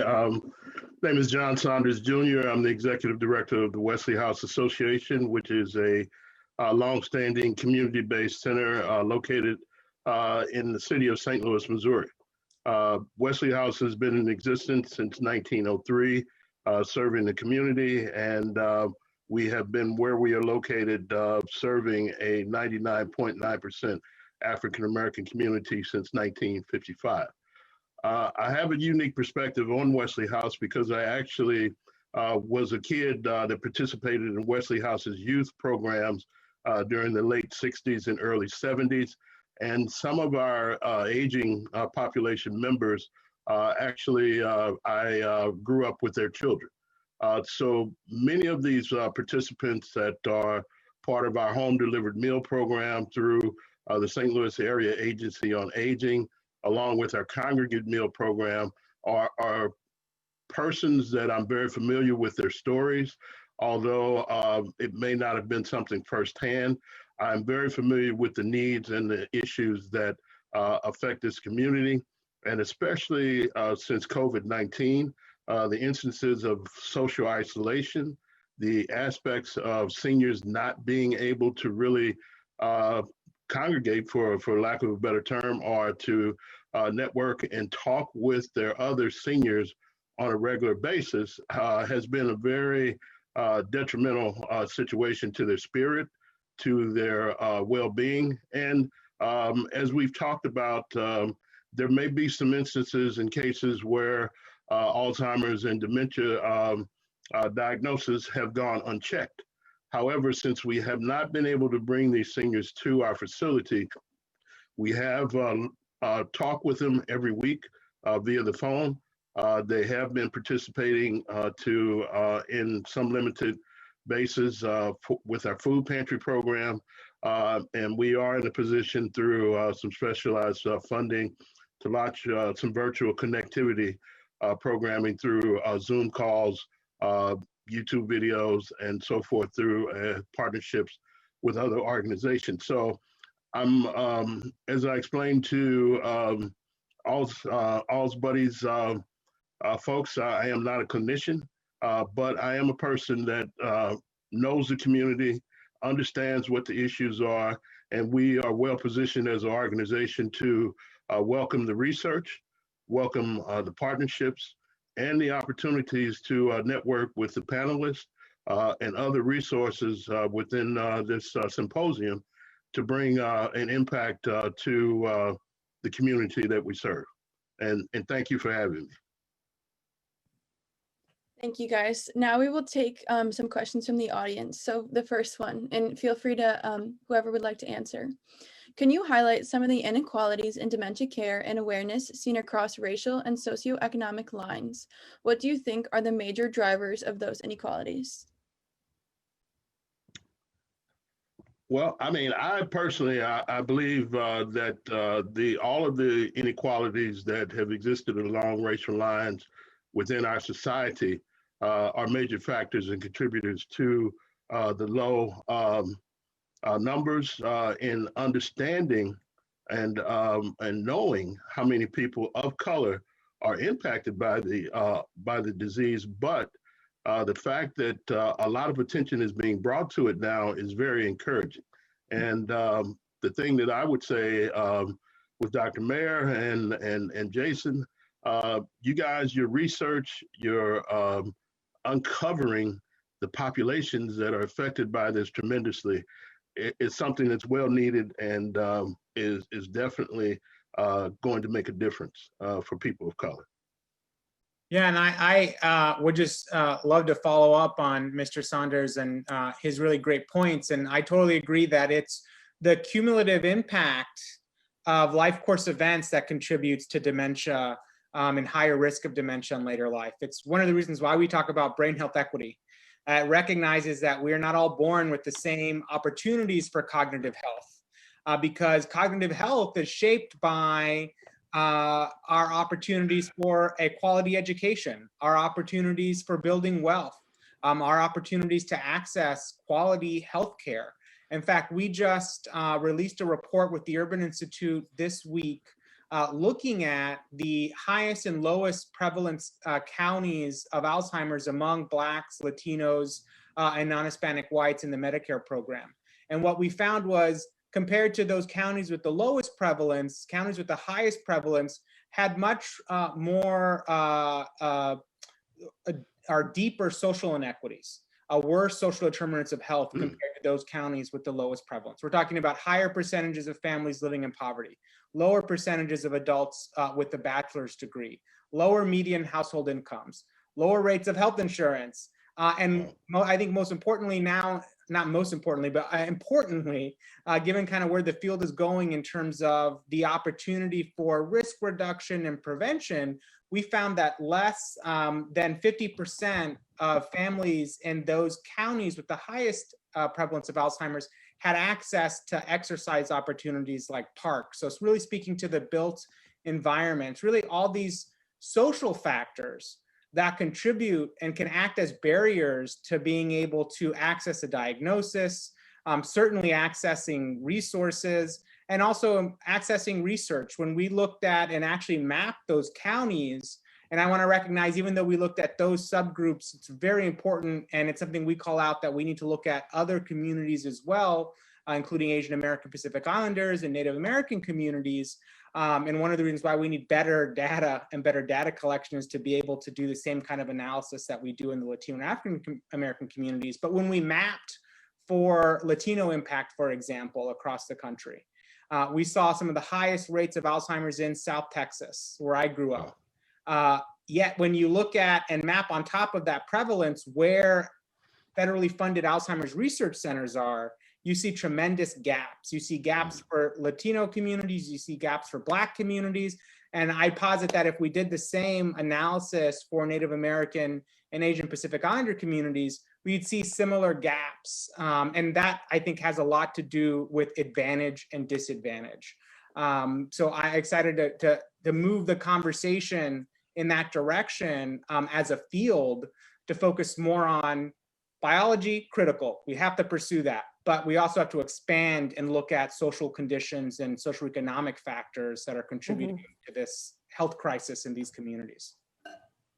Yeah, Jason said everything I wanted to say. So I just want to echo what he said because it was spot on. I think, you know, the social determinants of health are key, life course stress and adversity. My expertise is in the Vietnamese American population who have faced a lot of trauma throughout their, the individuals who are older now and at risk for Alzheimer's lived through the Vietnam War and all the wars prior, then had to, you know, they were refugees to the US and then face post-evacuation trauma.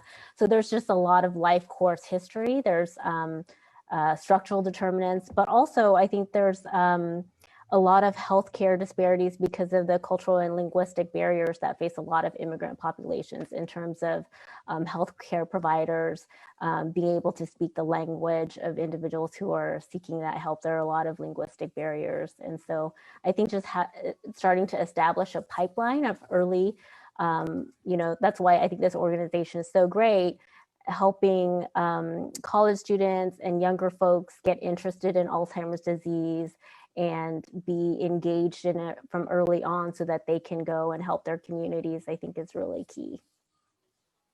You guys for your answer. This is a live Q&A question that came in. Many communities of color are uncomfortable with sending their loved ones to a facility where the majority of the patients do not look like them. How do you recommend we address this challenge as volunteers?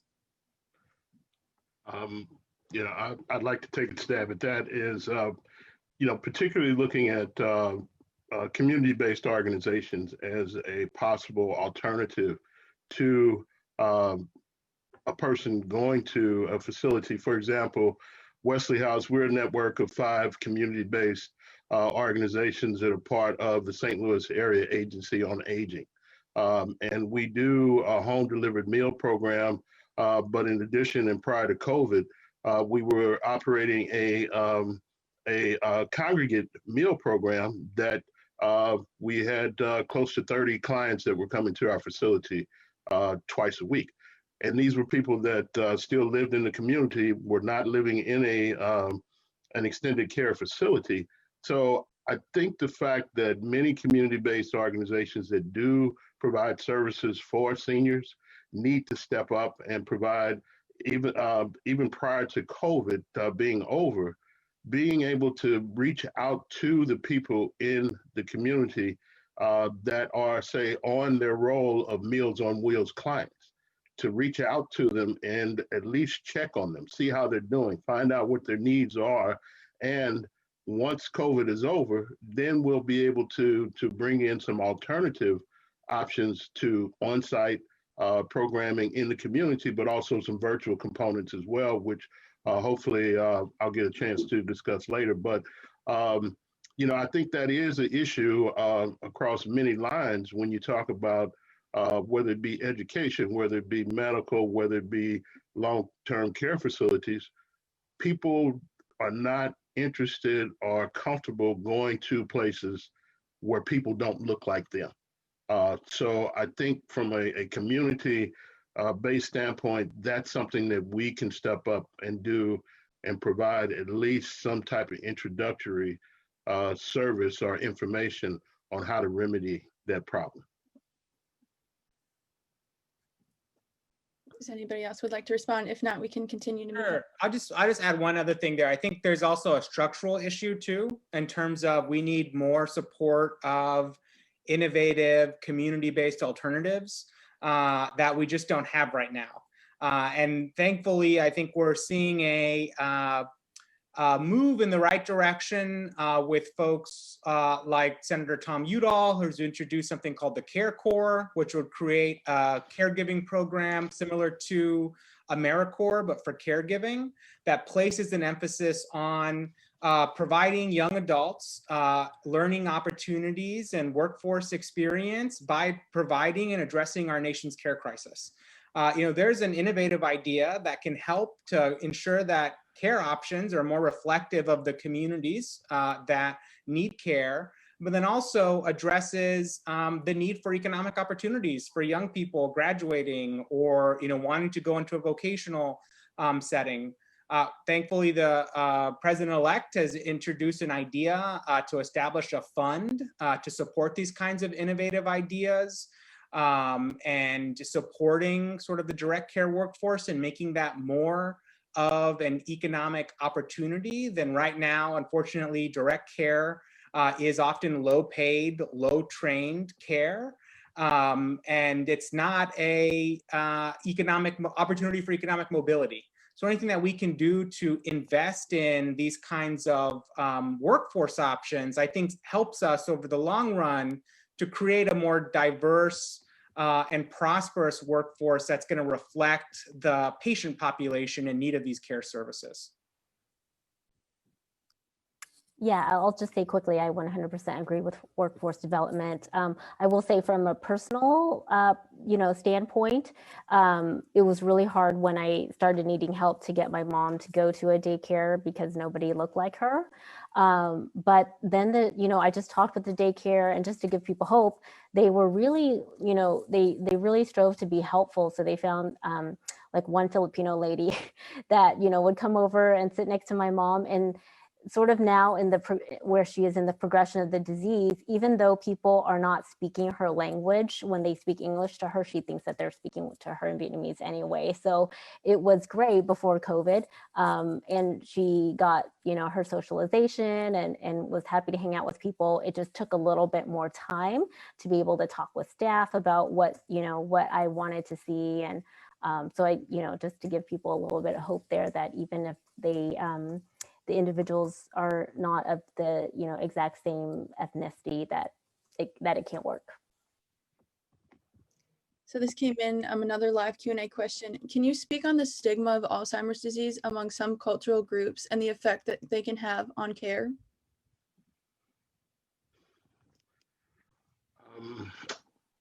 Again, I'm not a clinician and not very well versed on the research, but one of the things I think, particularly in the African American community, is that Alzheimer's and dementia is not recognized as a prevalent issue of aging, and how it is addressed, how it's talked about, and how people can relate to it, because it's not something that we as a people have, in my opinion, have recognized as a true issue of not just aging, but I believe as Dr. DeCarli mentioned earlier, is as early as our 20s and 30s, we need to be more cognizant of health-related issues that eventually can lead to underlying conditions that contribute to dementia and Alzheimer's. There are things that we in the community need to do to be preventative. But when you're talking about people that may be living on the edge already, economically, educationally, socially, and the issues that are prevalent in our community, whether they be perceived or real, this is not an issue that we pay a lot of attention to. But it's time for that to change. And this type of discussion, I think, is very, very critical. And getting more young people involved in it through All's Buddies, I mean, that is a perfect example of how this can be beneficial on both sides of the stick. Young people can learn about those conditions, and they could become buddies that make an impact on the lives of older adults. Yeah, and I just wanted to follow up. I think in the Asian American community, there is a lot of stigma, and a lot of that stems from just like Mr. Saunders was talking about, a general lack of awareness and knowledge about Alzheimer's disease, thinking that it's just a part of normal aging, or that it's something bad they did in a past life. And so there's really not a lot of knowledge about it. So what we try to do is partner with different community-based organizations in Sacramento to do a lot of educational presentations around Alzheimer's in the communities, and just talk about it more, have it in the media and the local media, so that it is demystified and people understand this is not just normal aging, it's a brain disease. Yeah, I agree with everything that's been said. I think stigma is a critical barrier to better care in terms of, and it's also a critical barrier to advocacy and being able to mobilize and demand better. And I agree with Dr. Meyer about the importance of media. We really excited about the film Coco and the conversation that that enabled us to have around memory and caregiving in Latino households.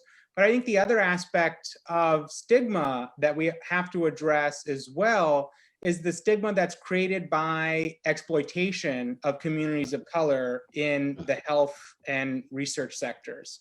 Talking about the legacy of government exploitation of Black, Latino, Asian American, Native American communities for the sake of research and research insights at the expense of these communities. And so we're dealing with the legacy of those exploitations.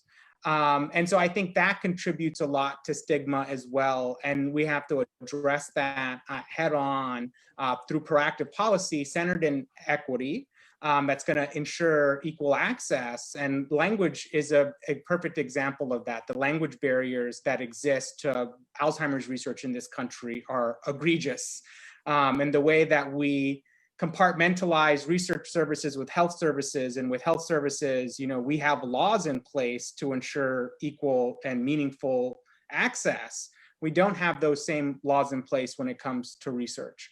So I think those issues, those systemic issues, contribute to stigma, and media is going to help some of that, but some of that's going to take direct action and advocacy to address. And so I think there's two pieces of the two sides of the coin that we have to address simultaneously.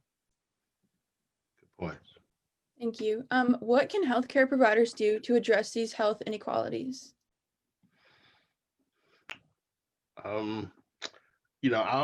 speak to recently, as a result of the programming that Wesley House will launch in 2021, is that we've been able to connect with medical professionals here in St. Louis through St. Louis University.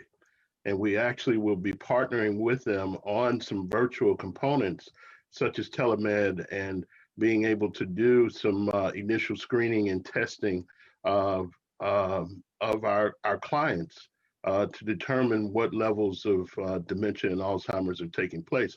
So to answer your question, I think the medical community can reach out to community organizations that are working with aging populations right now. Because again, people of color may not be in long-term or care or nursing facilities.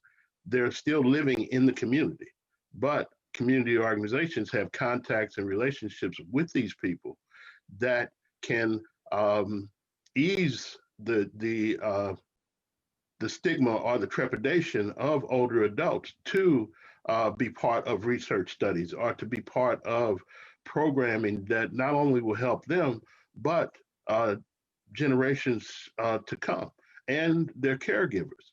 So if they're not in a nursing, friends or neighbors are taking care of them.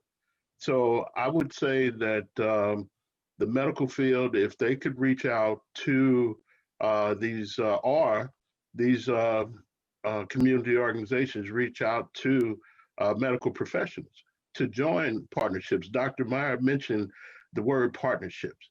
For example, Wesley House, we're a small organization, but we're able to do more through community partnerships with other organizations, with the medical industry, with other professionals to do what we need to do. So it's all about collaboration, sharing information, and partnering to make a difference in the lives of these people. For our final question, what is the future role of faith communities, churches, synagogues, in minimizing the stigma of Alzheimer's disease dementia?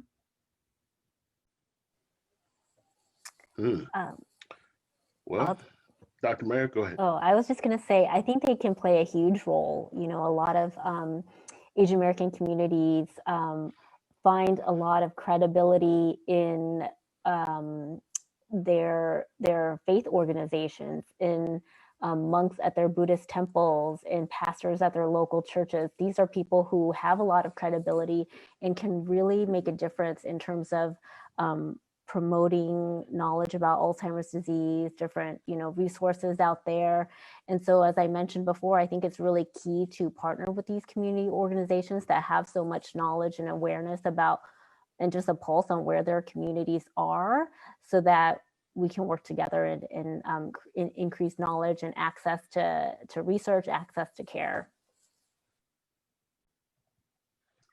Yeah, I would fully agree with that. Oh, sorry. Go ahead, Mr. Saunders. Go ahead. No, go ahead, Jason. Go ahead. Go ahead. I agree with Dr. Meyer and the importance of the faith community, because I think a lot of these issues are about meeting people where they are.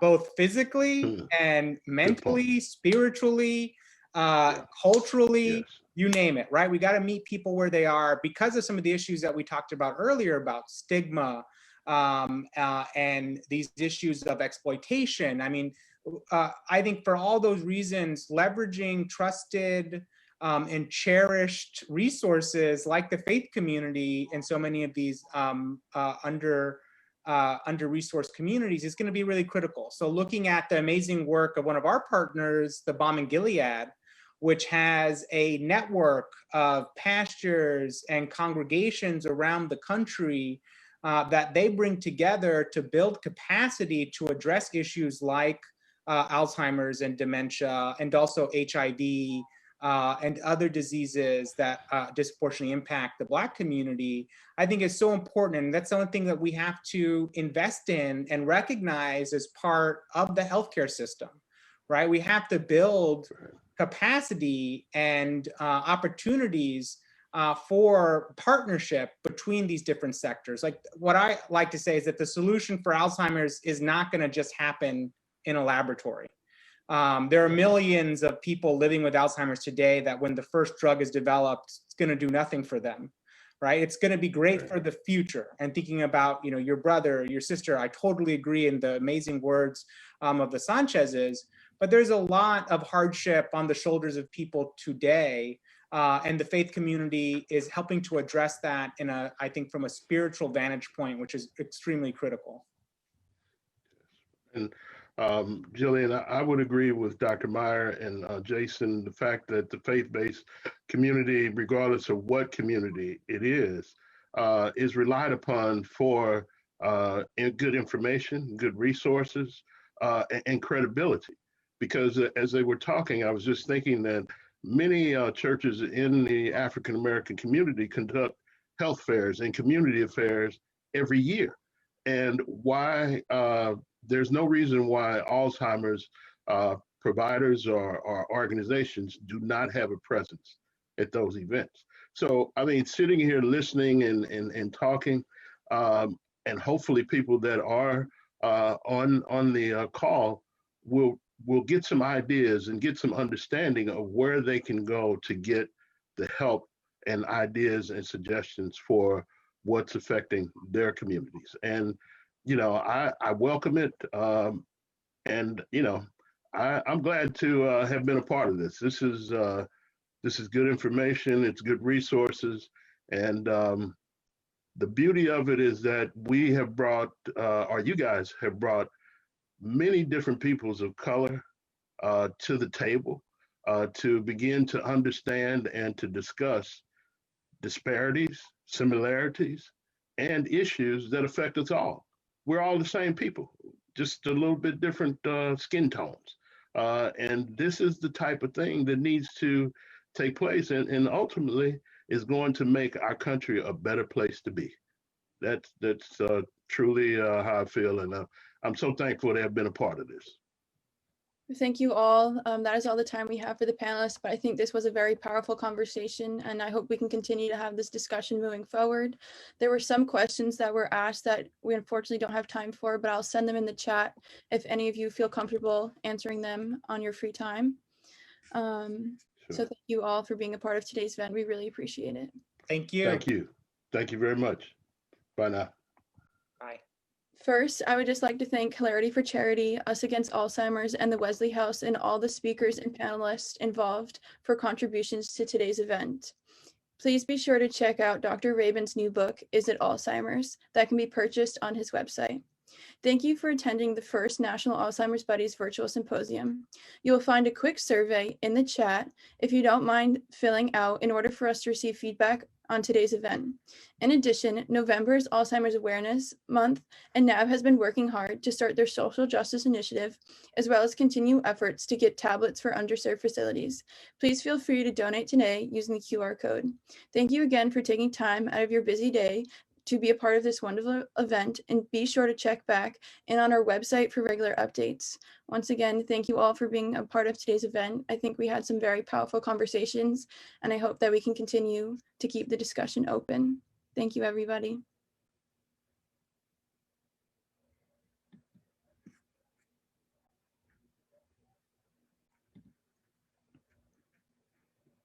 We'll leave the screen up for a few minutes just in case you want to catch the QR code before I close out the meeting. But thank you all for being a part of today's event.